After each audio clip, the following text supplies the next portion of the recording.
boo boo, hi boobs, hi loves, hi everyone. This intro sucks. Hi everyone, welcome to my channel. If you are new here, my name is Raamaa. I'm a Ghanaian and I'm currently living in Canada. And if you are a returning subscriber, oh my god, I love you. Okay, I love you.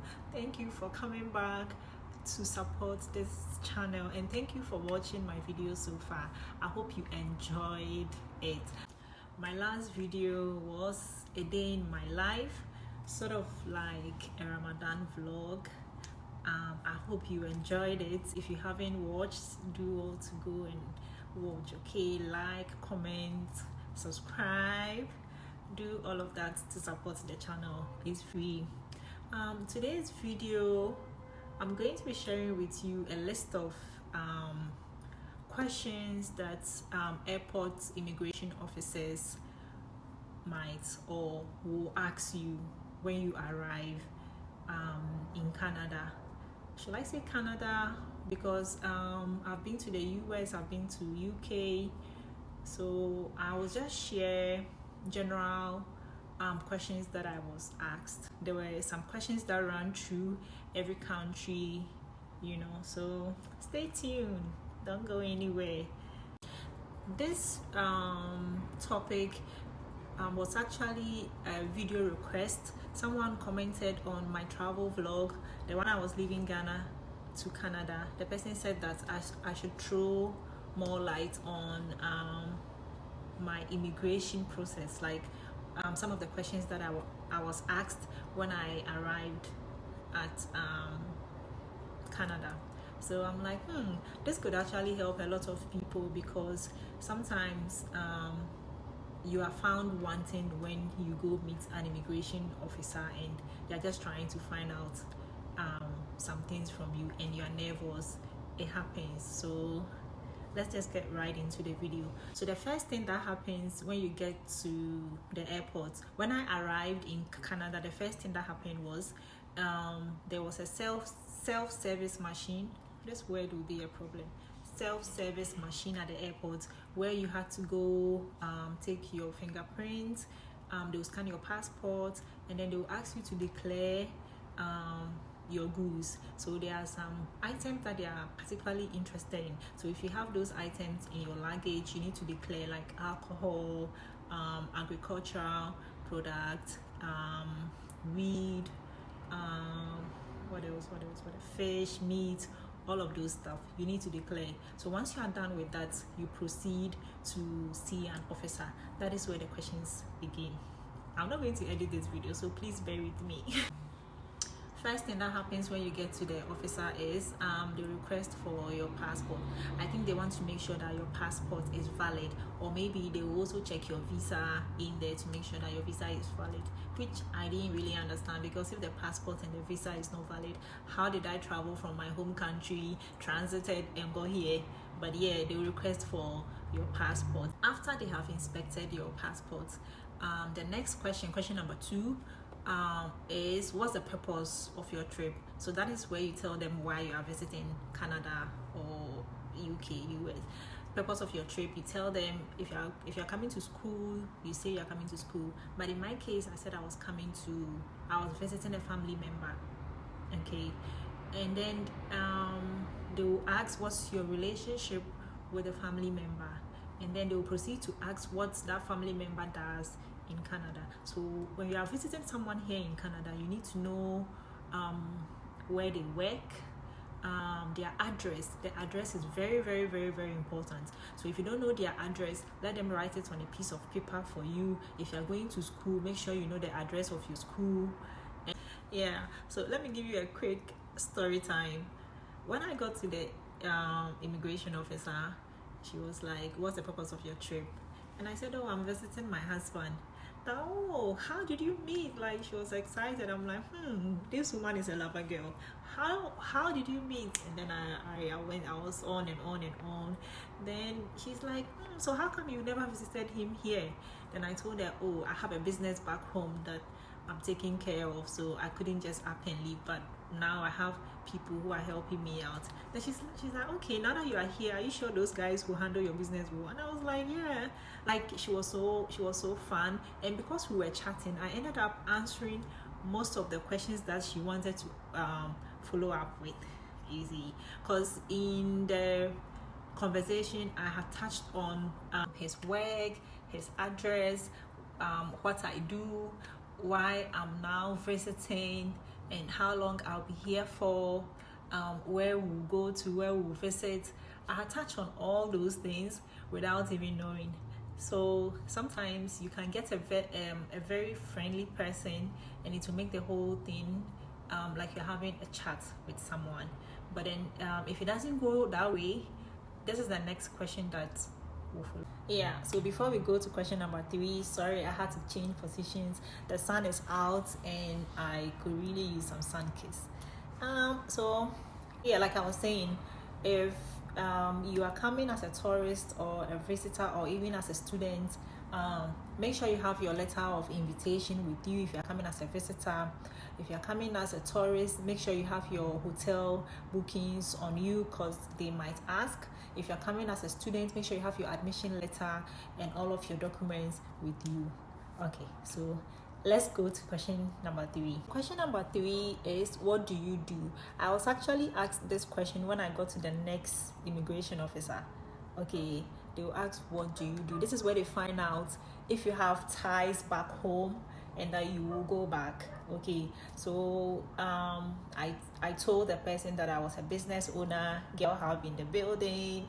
Yeah, so I lost my train of thought. Yes.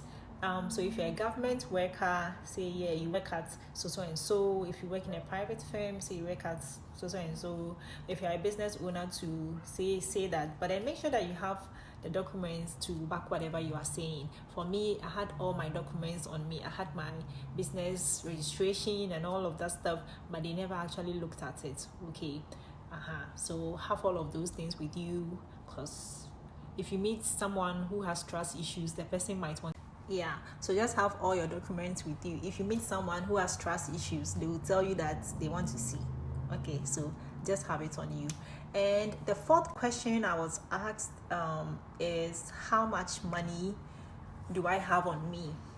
Okay, so if you didn't know this, if you have more than $10,000 on you, you need to declare.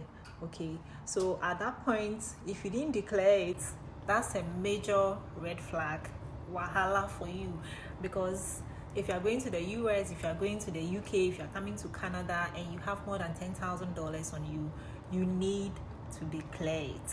Okay, yeah, because you will be asked. Moving on, the next question, is it the 5th one or the 6th one? Okay, the next question is your return flight. They want to make sure that as you have come, you have a ticket back home. So please have your return flight ticket on you. Okay, I think I was not asked that in Canada, but I was asked for my return ticket in the UK. The officer asked to see my return ticket and I had it on me. So please make sure you have your return ticket on you, because you will definitely be asked. Okay. Okay, you will also be asked how long you are staying for in Canada. Remember that you filled a form during your application saying that you're coming to Canada to visit for 2 weeks or you're coming to Canada to visit for 1 month. Please say the same thing. Okay, and it is mostly advised to say you are staying for a short period. So the moment you go mentioning 3 months, 4 months, 5 months, it's a red flag. It raises eyebrow, because somebody that has a job or business in their home country, how can you leave that and go and stay somewhere for 3 months? Okay, so always choose shorter stay. Shorter stay. Even when you are doing your application, always choose a short stay. Thank you. So there's this story, this immigration story I said I was going to tell you guys, but I completely forgot. So I had to insert it somewhere. Okay, so there was this guy who got a job in Canada, and he got his visa, he got to the airport. The immigration officer asked what he was coming to do in Canada. He said he was coming to work. And then the immigration officer asked, how did he apply for the job?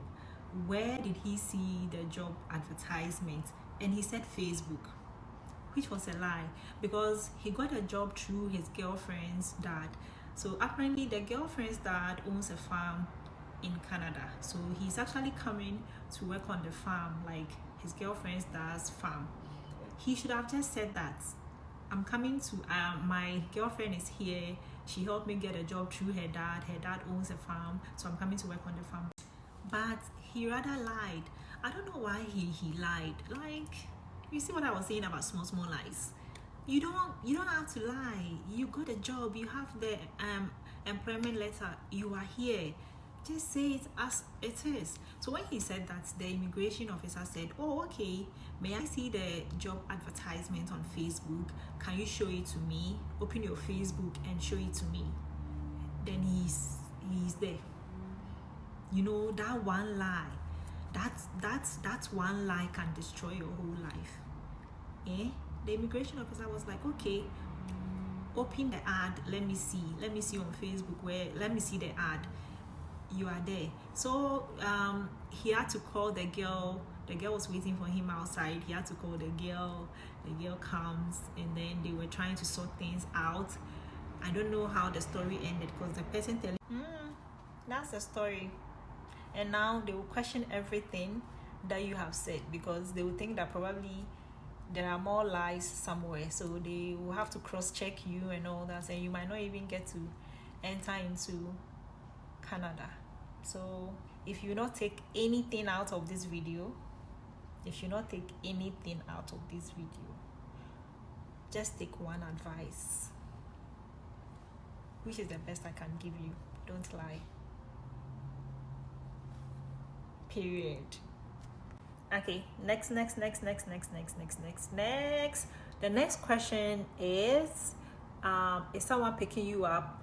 How are you going to your address? Okay, so if you have someone picking you up outside, you just tell them that, oh yeah, you have the person you are visiting is actually outside and they are picking you up.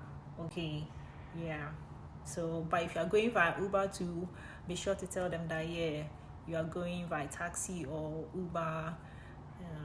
Yeah, but one thing I want to say is, don't lie. Remember that you fill the form to come to Canada or to go to wherever you are going to. You actually fill the form. So make sure that the information you are giving the immigration officer is in line with what you filled on the form. Okay, so on the form, if you said you are a government worker, don't get to the airport and say you are a business owner. If you said you are a business owner in the form, don't get to the airport and say you are a government worker. Don't lie. Okay, if you were granted a visa based on the information you gave them, meaning that is solid, you don't have to get here and change it. Just be consistent with your info and you'll be good. And please, these people have been trained to know when you are lying. Best advice is to answer the questions truthfully. Don't lie. Don't argue with an immigration officer. Trust me, as they are interacting with you, they are reading you and they will know if something is off. So try to answer the questions truthfully to the best of your ability, and you will not have any issue with anyone.